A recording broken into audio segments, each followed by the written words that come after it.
आने की बारी है।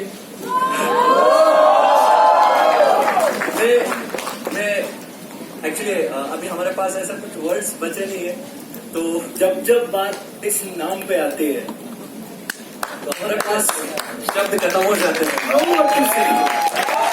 अमर चौधरी हैं, उनकी वजह से हम, और आप जिन्होंने आपको बनाया आप उनके लिए कुछ नहीं बोल सकते, right?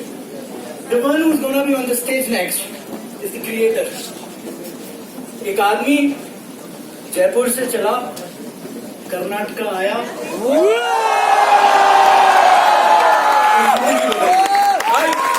I got to know I'm getting a chance to write this person. I tried, मैं 2 रातों से सोच रहा हूँ मैं बोलूं क्या यार, मैं क्या बोलूं, मैं ऐसा क्या लेके आ जाऊं कि मैं ऐसा कुछ बोलूं कि मैं उनकी पर्सनालिटी के हिसाब से कुछ बोल पाऊं। मुझे कुछ नहीं मिला, पर right in the yesterday night सब सो गए थे, मैं ईयरफोन लगा के यूट्यूब स्क्रॉल करे जा रहा था कि शायद मेरे तो खत्म हो गए, कुछ भगवान के आशीर्वाद से इंटरनेट ही कुछ बता दे। And I found one poem. किसने लिखी? You might have heard the name of Mr. Zakir Khan, the best stand-up comedian we know today. उनकी पहली पोएम है। पोएम गोश, मैं शून्य पे सवार हूँ। आपने सुनी होगी। I will narrate it, 4 lines. I will narrate it. शायद क्योंकि यही वो लाइनें हैं जिसके बिहाफ पे मैं वो बेस बना पाऊँ कि वो है उनको स्टेज पे बुला पाऊँ। It goes like, मैं शून्य पे सवार हूँ, बेअदब सा मैं खुमार हूँ, अब मैं मुश्किलों से क्या डरूं, मैं खुद कहर हजार हूँ, मैं शून्य पे सवार हूँ, ऊंच नीच से परे मसाल आंख में भरे, मैं लड़ रहा हूँ रात से मशाल हाथ में लिए, न सूर्य मेरे साथ है तो क्या नहीं ये बात है, वो शाम होता डल गया, वो रात से था डर गया, मैं तो जुगनुओं का यार हूँ, मैं शून्य मेरे साथ हूँ।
very good morning, everyone. Very good morning. Thank you, please. Thank you so much. A very good morning, everyone. Please, thank you so much.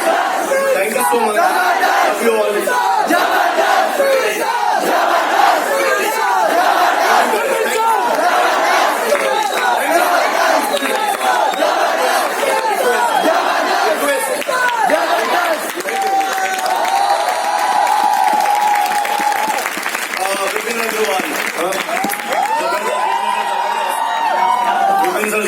Vipin sir जबरदस्त। लगता है कि इस नाम की कोई एग्जिस्टेंस नहीं थी। I know when I came to this industry, जब मैं इस इंडस्ट्री के अंदर आया था तो सपने बहुत बड़े थे और आई वाज इन सर्च कि मुझे कुछ मिले, बहुत बड़ा मिले। और सही इंसान से मुलाकात होना बहुत जरूरी है, सही मेंटर मिलना बहुत जरूरी है, सही गाइडेंस मिलना बहुत जरूरी है लाइफ के अंदर। There are an number of people who want to do something better in their life, बहुत बड़ा करना चाहते हैं, बहुत कुछ करना चाहते हैं जिंदगी के अंदर, लेकिन सही इंसान से मुलाकात नहीं हो पाती है। And I am blessed, I am fortunate कि मुझे जिनका हाथ पकड़ने का मौका मिला, जिनकी उंगली पकड़कर चलने का मौका मिला, जिनकी नजरों से देखने का मौका मिला, जिनको सुनकर बड़ा होने का मौका मिला, जिनसे फंडामेंटल्स क्लियर करने का मौका मिला, जो मेरे लिए इंस्टीट्यूट बन गए, जिनके छोटे छोटे फंडामेंटल्स बहुत बारीकी से जो उन्होंने सिखाए। Honesty is the best policy, life के अंदर कर्मा क्या होता है, किस तरह से जिंदगी के अंदर छोटे छोटे character is the centre pole of leadership tent. हर वो बात जो शायद when I came to this industry, जब मैं शायद ट्रायो भी नहीं था, जब मैं मुझे उनसे सीखने को मिलता था, वो ऐसा नहीं था कि वो डायरी में प्रिंट हुए थे, वो दिमाग में, दिल पर प्रिंट हो गए थे। Thank you to that personality. I am blessed कि मैं जिसकी परवरिश के अंदर, जिनकी अपब्रिंगिंग के अंदर, जिनके मैं कह सकता हूं जिनकी देख रेख के अंदर मैं ग्रो हुआ, जिसकी वजह से आज ये सब कुछ हो पा रहा है। Self made, Crorepati and all these things, just one person and I बो डाउन, आई ओ एवरीथिंग। मैं अपनी जिंदगी का अगर हर सेकंड भी काम करने के बाद चुकाने की कोशिश करूं कि मैं उनके लिए कुछ रीपे कर पाऊं, इट इज नॉट पॉसिबल। जो उन्होंने मुझे यहां पर लाकर खड़ा किया है, एक ऐसा इंसान जो सपने तो देखा करता था, लेकिन पूरे करने के लिए उसके पास रिसोर्सेस नहीं थे, उसके पास कोई मौका नहीं था, उसके पास कोई प्लेटफॉर्म नहीं था, कोई गाइडेंस नहीं था। उस इंसान को आज इस लायक बना दिया कि उसके पेरेंट्स उसके ऊपर प्राउड फील करते हैं, उसका भाई प्राउड फील करता है, उसकी बहन प्राउड फील करती है, उसकी सोसाइटी के लोग प्राउड फील करते हैं, उसके रिलेटिव्स आज प्राउड फील करते हैं, उसकी टीम प्राउड फील करती है। लेकिन ये प्राउड का रीजन जो बना पाया एक इंसान, mister Nitin Kumar. Whatever I am, मैं कुछ बोलने की कोशिश भी करूंगा तो मुझे लगेगा सर बोल रहे हैं, बिलीव मी। और कुछ गलती अगर मैं कर दूं तो समझ लेना मैंने की है। Getting my point? मुझे मेरी अपलाइन ने सिखाया था जब मैं नॉनेट था, मैं उनके टच में नहीं था उस टाइम पर, मैं कॉन्टैक्ट में नहीं था उस टाइम पर, और मैं सर्किल से दूर खड़ा होकर उनकी बातों को सुन रहा था। It has been a long time, वो बात मेरे को आज भी याद है। उन्होंने सिखाया था कि परिस्थितियां बदलने के पैसे हैं। उन्होंने ये बात बहुत बहुत आराम से सिखा दी थी और ये बात बहुत तरीके से प्रिंट हो गई थी। उन्होंने कहा था परिस्थितियां बदलने के पैसे हैं। जो लाइफ में आपके सामने सर्कमस्टांसेस आ रहे हैं, जो चुनौतियां आ रही हैं, जो कंडीशंस आ रही हैं, अगर आप इन्हें बदल पाते, इसी का पैसा है, इसी बात का पैसा है। In my whole journey if I want to conclude कि मैं कैसे यहां तक पहुंच पाया, जो मैं कर पाया, जो कुछ भी मैं बन पाया, जो कुछ भी मैं यहां तक अपनी इस इंडस्ट्री के अंदर थोड़ी बहुत पहचान बना पाया, उसका बहुत सिंपल रीजन है कि मेरे सामने जो परिस्थितियां आई, मुझे सर की वो बात याद आई कि इसको बदलने का पैसा है। ये अगर ऐसी रहेगी तो पैसा नहीं मिलेगा, तो ग्रोथ नहीं होगी। अगर मैं इसको नहीं बदल पाया तो ग्रोथ नहीं होगी। अगर मैंने गिव अप कर दिया तो ग्रोथ नहीं होगी। ये ग्रोथ वर्ड तब ऐड होगा जब मैं इसको बदल पाऊंगा, चाहे वो कोई भी मापदंड हो, कोई भी तरीका हो, जब मैं इसे बदल पाऊंगा। कोई एक्सक्यूज, कोई बहाना लगाकर मैं इससे छुप जाऊंगा, मैं बाहर चला जाऊंगा, मैं ब्लेम कर दूंगा, उससे ग्रोथ नहीं है। ग्रोथ तब है जब मैं इस कंडीशन को बदल दूंगा। Getting my point of view? चाहे वो मुझे अपलाइन से हेल्प लेनी पड़े, चाहे मुझे अपना दिमाग यूज करना पड़े, चाहे अपनी इंद्रियों पर कंट्रोल करना पड़े, चाहे अपने फंडामेंटल्स पर जाना पड़े, लेकिन एक ही तरीका है, मुझे अगर ग्रो करना है तो मुझे परिस्थिति को बदलना पड़ेगा। Getting my point? मुझे ये बात मेरी अपलाइन से सीखने को मिली। उन्होंने बताया कि अगर नोकिया का फोन खराब हो जाए, आप उसे ठीक कराने जाओ तो आपके कम पैसे लगते हैं नोकिया का फोन ठीक कराने में, लेकिन अगर स्मार्टफोन खराब हो जाए और स्मार्टफोन को ठीक कराने जाओ तो आपको ज्यादा पैसे देने पड़ते हैं। यस और नो?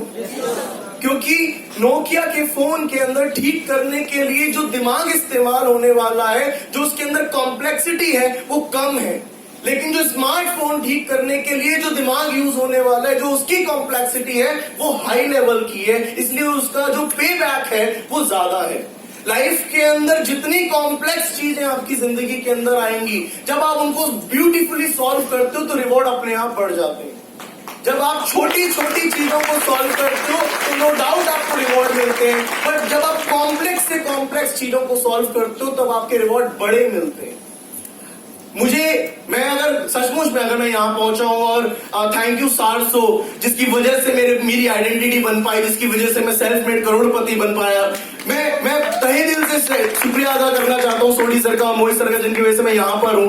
बिलीव मी, इस पूरी जर्नी के अंदर शायद ही ऐसा कोई पैरामीटर रहा होगा जो मैंने क्रॉस नहीं किया होगा, चाहे कोई भी फिल्ट्रेशन रहा होगा जो मैंने क्रॉस नहीं किया होगा, कुछ भी ऐसा नहीं है। ऑब्वियसली इसीलिए यहाँ एग्जिस्ट करते हैं, और यहाँ आने वाला हर एक अचीवर जो है, जो यहाँ बोल रहा है, जो यहाँ कुछ भी कह रहा है, आपको एक बात माननी पड़ेगी, इनको अलग से ट्रेनिंग नहीं दी जाती है, इनको अलग से कोई पर्सनल गाइडेंस नहीं दी जाती है।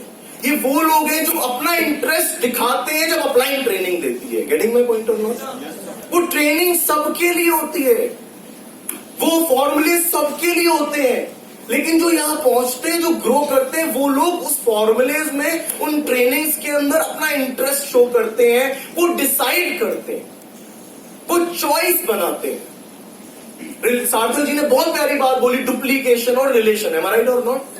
लेकिन मैं उसके ऊपर एक बात बोलना चाहता हूं, it's all about your choice, it's all about choice.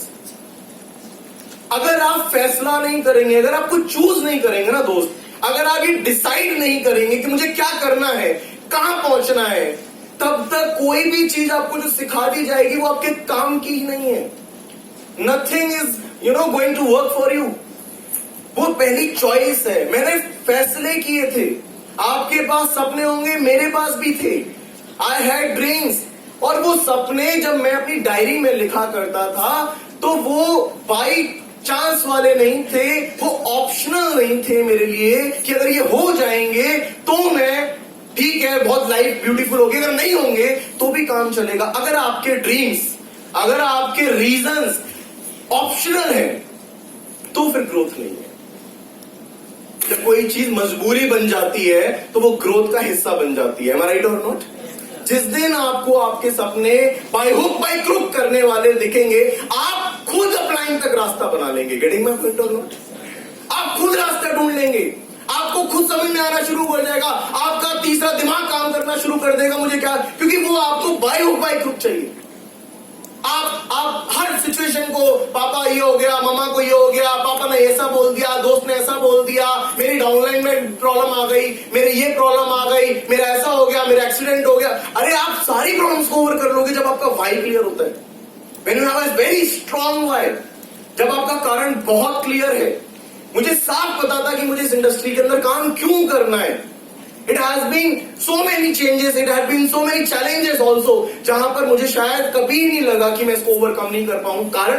कारण जब मैं उस परेशानी से परेशान होता था, जब मैं अकेले में बैठकर रोता था, जब मैं अकेले में अपने बारे में सोचा करता था कि ये कैसे पूरा होगा, तब मेरे पास मेरा वाई कार्ड था, जिस वाई कार्ड को निकालने के बाद मुझे साफ समझ में आ जाता था, अगर आज मैं गिव अप करता हूं, अगर आज मैं इस चीज को छोड़ देता हूं, who is there who is going to take the responsibility of my dreams?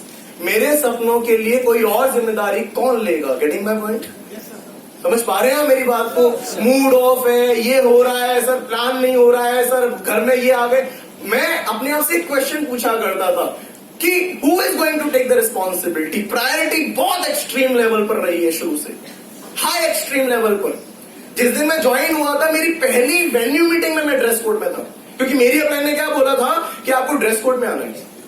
मेरे पास पैसे नहीं थे, मेरी पॉकेट मनी बहुत कम होती थी। मैंने जयपुर से अपनी जर्नी शुरू करी थी। जयपुर के अंदर एक मार्केट था, वहां से 300 रुपीज का पैंट परचेज किया था मैं, क्योंकि मेरे पास कलेक्शन में मेरा कोई भी फॉर्मल पैंट नहीं था। मैंने 300 रुपीज के शूज लिए थे, 100 रुपीज की टाई ली थी, 100 रुपीज की बेल्ट ली थी, 200 रुपीज की शर्ट ली थी। लेकिन मैं पहली वेन्यू मीटिंग के अंदर फुल ड्रेस कोड के अंदर था। कई लोग एक्सक्यूज मारते मेरा पहला चेक आएगा तो मैं ड्रेस कोड में आऊंगा। राइट और नो? यस और नो? मेरा कोई एक्सक्यूज नहीं था पहले दिन से, क्योंकि मेरे पहले दिन मीटिंग से पहले मेरा वाई कार्ड बनवाया गया था। उस वाई कार्ड के अंदर साफ तौर पर मैंने लिख दिया था कि मुझे मेरे पापा को रिटायर करना है, मुझे मेरी मम्मा के चेहरे पर स्माइल मेंटेन करनी है, मुझे मेरी बहन की शादी करनी है, मुझे मेरे भाई को सेटल करना है, मुझे अपनी जिंदगी के अंदर कॉम्प्रोमाइज और एडजस्टमेंट नहीं करना है। मैंने अपने ड्रीम लिस्ट के अंदर, अपने वाई कार्ड के अंदर जब लिख रहा था, मेरे हाथ, मेरी इमोशंस, मेरी फीलिंग सब पोर डाउन हो रही थी। और उस समय मैं ये फील कर रहा था कि यार ये सपने पूरे होना बहुत जरूरी है, इनका कोई ऑप्शन नहीं है। कुछ भी हुआ हो, XYZ, it has been long time. आज तक एक वेन्यू मीटिंग मेरे से पूछे कोई कि आपकी अटेंडेंस कितनी है वेन्यू मीटिंग में, N-1, और वो एक वेन्यू मीटिंग सिर्फ इसलिए मिस की थी क्योंकि मेरे ग्रैंडफादर एक्सपायर हो गए थे और मैंने उनको शोल्डर दिया था। अगर मैंने शोल्डर ना दिया होता तो भी मैं वेन्यू मीटिंग में होता। गेटिंग माय पॉइंट और नॉट? समझ पा रहे हैं मेरी बात को? मेरी खास छोटी बहन की शादी फरवरी मंथ के अंदर फिक्स हुई, और फरवरी मंथ में नेशनल कॉन्क्लेव। जो मेरे जीजू थे उनके परिवार वाले मान नहीं रहे थे कि नहीं हमें फरवरी में करनी है। मैंने उनसे रिक्वेस्ट करी कि हम अप्रैल में कर लेते हैं, मई में कर लेते हैं। They were not ready for that. उन्होंने कहा नहीं, हमारा जो बेटा है, इसके जो मामा है वो कनाडा रहते हैं, वो कभी कभी आते हैं, तो हमारी बेटी की शादी में भी वो नहीं आ पाए थे। अब लास्ट शादी हमारे घर की वो निकल रहे हैं तो हमें फरवरी में करनी पड़ेगी। मैंने बोला काय का फॉलोअप टेकर, अगर इनका फॉलोअप नहीं लिया तो am I right or not? Yes or no? Picture was very clear. Picture was very clear कि आज तक मेरे प्रोफेशन के बीच में कोई सिचुएशन आई है, मैंने उस सिचुएशन को भाई साहब बीच में नहीं आने दिया अगर वो मेरे प्रोफेशन के सामने आई है। Getting my point? नेवर। आज कैसे हो सकता है? सोच सकता था यार आज तक कोई मिस नहीं करी, आज तक ये हो गया। हालांकि वो कन्वेंशन वाले दिन नहीं थी शादी, उस मंथ में थी, तो भी मेरा दिमाग काम कर रहा था कि मैं बिल्कुल डाइवर्ट नहीं हो सकता अगर उस मंथ में नेशनल कॉन्क्लेव है तो। गेटिंग माय पॉइंट और नॉट? इस हाई लेवल की कॉन्शियसनेस के साथ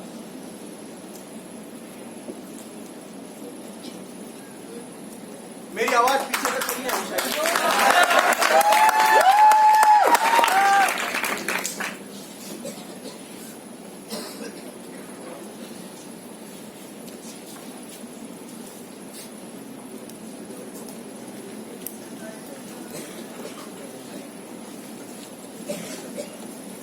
So much. Thank you God. And it was a time जब मेरे पास एक चॉइस थी, it was a time जब मेरे को चूज करना था। Thank you God. उन्होंने कहा 5 मिनट लगेंगे, Thank you God बोला 1 मिनट हो गया। यस और नो? कहने का मतलब परिस्थिति कोई भी हो रुकना नहीं है। यस और नो? रास्ते बन जाते हैं। Right or not? Anyway, it was a time जब मैंने उनको कहा कि नहीं करना पड़ेगा, शादी शिफ्ट करवाई, अप्रैल के अंदर हुई। मैं बताना क्या चाह रहा हूँ उस इंसिडेंट से या किसी भी इंसिडेंट से, मेरे को टाइम हो गया था, मैं सोच सकता था कि कोई दिक्कत नहीं है, 10 दिन की शादी है।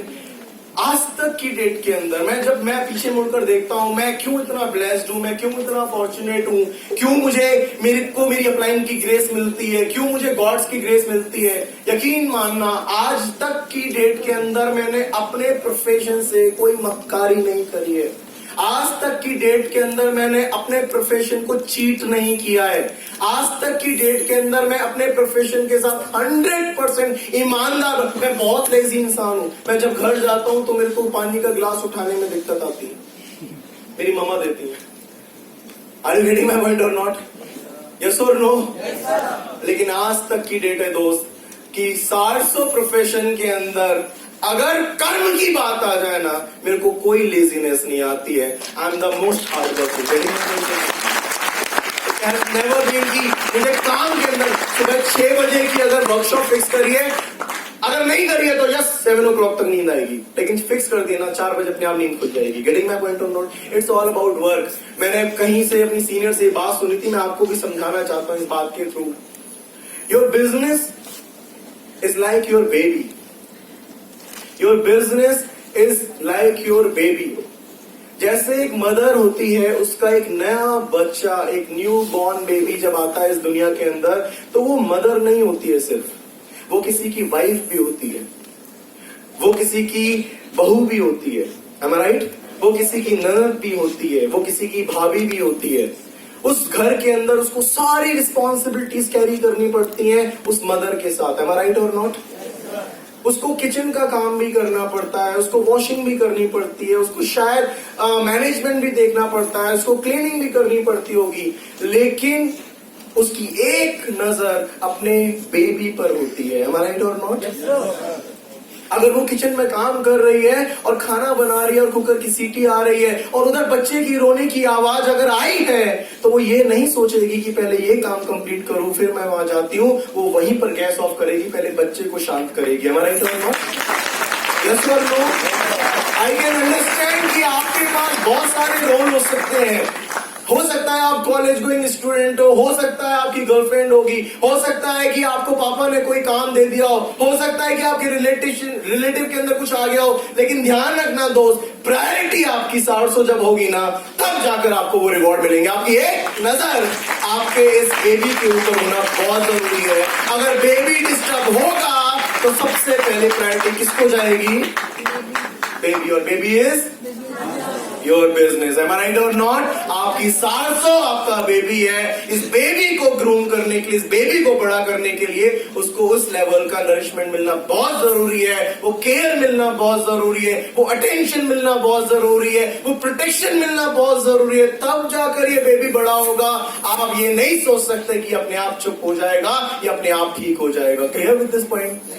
Thank you so much. Believe me, मतलब मैं बहुत कुछ कह सकता हूं, बस मैं सिर्फ इतना कहूंगा, मेरी जर्नी के अंदर अगर मैं कुछ निचोड़ कर निकालने की कोशिश करूं तो मैं हमेशा इस जर्नी के अंदर, अपनी लाइफ के अंदर इस प्रोफेशन को मैंने प्रायोरिटी पर रखा है। हर बात नितिन सर की समझी, हर बात उनकी फॉलो करी है, हर बात उसको, कई बार मुझे किसी और के थ्रू भी अगर सर की बात मालूम चलती है, सर ने वहां पर वो ट्रेनिंग दी है, मैं वहां से वो ट्रेनिंग के पेपर्स मंगवा लेता हूँ, फोटो मंगवा लेता हूँ और उसको डुप्लीकेट करने की कोशिश करता हूँ, क्योंकि मुझे मालूम है। मैं कल भी, अभी 2-3 दिन पहले भी मैं किसी गेट टुगेदर के अंदर था, जयपुर के कुछ लीडर के साथ सर बात बता रहे थे, और मैं कुछ मेंशन नहीं करना चाहता, लेकिन बिलीव मी, मेरे से रहा ही नहीं गया कि मैं इन बातों को नोट ना करूं। मेरे पे रहा ही नहीं गया। मेरे पास डायरी नहीं थी, मैंने किसी और से डायरी मांगी, मैंने पेपर लिया, मैंने नोट करना शुरू कर दिया। उस पेपर को लेकर मैंने अपने वॉलेट में डाल लिया, उसकी फोटो ले ली ताकि वो मेरे पास मोबाइल में भी सेव हो जाए अगर वो पेपर खो जाए तो। मुझे बड़ा विजन नजर आता है, एक बहुत बड़ा फ्यूचर नजर आता है, एक बहुत बड़ी संभावनाएं नजर आती है, बहुत बड़ी पॉसिबिलिटी नजर आती है। मैं जो कुछ यहाँ पर खड़ा हूं सिर्फ इसी वजह से कर रहा हूं क्योंकि मैंने अपनी अप्लाइंग बातों को माना ही नहीं है, मैंने अमल किया है, मैंने उसको जीवन में उतारा है और मैंने उसके ऊपर काम किया है। Getting my point? It's not about listening and writing and just कि आप कर रहे हैं, इट्स अबाउट कि आप उसको सचमुच में उस लेवल तक फॉलो कर पा रहे हैं, नहीं कर पा रहे हैं। आप अपने ड्रीम्स को वैल्यू दें, आप अपने प्रोफेशन को वैल्यू दें, आप अपनी जिंदगी के अंदर अपने प्रोफेशन को अपने बेबी की तरह रखें। आप सचमुच में जो आप चाहते हैं लाइफ के अंदर वहां पहुंच सकते हैं, लेकिन आपको उसके लिए चॉइस बनानी पड़ेगी। You will have to make a choice, क्योंकि to become a millionaire and millionaire is not a matter of chance, it's a matter of choice. ये आपको फैसला करना पड़ता है यहाँ पर पहुंचने के लिए, अपने आप नहीं होता है। आप मोटिवेटेड हैं, आप इंस्पायर्ड हैं, लेकिन आपको फैसला करना पड़ेगा। जब आपका फैसला बहुत स्ट्रांग होगा तो यस ऑफ कोर्स चैलेंजेस आएंगे, यस ऑफ कोर्स डिफिकल्टीज आएंगी, यस ऑफ कोर्स वो सब कुछ हमने झेला है, वो सब कुछ हमने देखा है। रात को काम किया है, सुबह काम किया है, गला चोक हो जाता था, उस लेवल तक फॉलोअप्स करें, उस लेवल तक प्रेजेंटेशंस करी है, बस के अंदर ट्रैवल किया है, फुटपाथ पर सोए हैं, बिना खाना खाए काम किया है, कई दिनों तक काम किया है, बस कंडक्टर से झूठ बोलकर काम किया है, बाइक पर लिफ्ट लेकर काम किया है। ये बात ये हर किसी को करनी पड़ती है। ये कामयाबी छोटी कीमत है जो हर किसी को चुकानी पड़ती है, और आपको भी समझना पड़ेगा, आपको भी ये मानना पड़ेगा। अगर आपको इन चेहरों के अंदर शामिल होना है, you need to understand, you have to understand कि आपको वो फैसले करने पड़ेंगे। और अभी मैंने कुछ भी नहीं किया है। जो विजन मेरी अपलाइन का है, जो विजन सारसो का है, जहां तक पहुंचना है उस हिसाब से तो अभी शायद कुछ भी नहीं किया। और मैं इस कॉन्क्लेव के अंदर ही अपनी एक नई शुरुआत मानकर मैं कहता हूं कि यस ऑफ कोर्स टाइम लगा। सारसो कर्नाटका बिल्ड हुआ, सारसो दिल्ली बिल्ड हुआ, सारसो मुंबई से शुरुआत हुई, बहुत जगह से शुरुआत हुई, लेकिन जो विजन सर ने देखा है, जिस लेवल तक हमें पहुंचना है, जहां तक हमें जाना है, जब तक वहां पहुंच नहीं जाएंगे कोई कसर नहीं छोड़ने वाले हैं। कोई किसी लेवल पर कुछ भी एक भी कसर हो जाए वो छोड़ने वाले नहीं है, अगर हम अपलाइन बोलते हैं तो। एम आई राइट और नॉट? अगर अपलाइन का विजन पूरा ना कर पाए तो टाउन लाइन नहीं। यस और नो? यस और नो? अपलाइन का विजन पूरा करना, तब जाकर आप टाउन लाइन होने का हक अदा करते हैं। तो thank you so much Vakil sir, जिनकी वजह से मैं बहुत सारी सिचुएशंस के अंदर जब भी फंसता हूँ, आई कॉल हिम और मैं उस सिचुएशन से 5 मिनट के अंदर बाहर आ जाता हूँ। मैं ये समझता हूँ कि वो मेरे लिए हमेशा एक ऐसे ट्रिगर की तरह है, जहां पर मैं जब भी लाइफ में जब भी मैं परेशान हूँ, मैंने कॉल किया और सबने 5 मिनट के अंदर सॉल्व कर दिया है। मैं हर सिचुएशन से बाहर। Thank you so much Vakil sir, जिनकी वजह से मैं यहाँ तक पहुंचा हूँ। Thank you so much, thank you so much team Sarso Karnataka की, आप मुझे मिले और मैं वहां आया। आप लोगों ने वैल्यू दी, आप लोगों ने रिस्पेक्ट दी, आप लोगों ने मुझे सम्मान दिया, आप लोगों ने मेरी बात का मान रखा। Thank you team Sarso, thank you team Sarso, जिन्होंने हर जगह पर अपने आप को रिप्रेजेंट किया कि हाँ सारसो एग्जिस्ट करती है। और ये आज माहौल जो भी हो पाया वो सिर्फ एक इंसान के वजह से, mister Nitin Kumar Dhumal. Once again big applause for my guru, my mentor, Mr. Nitin Kumar Dhiman. A big applause.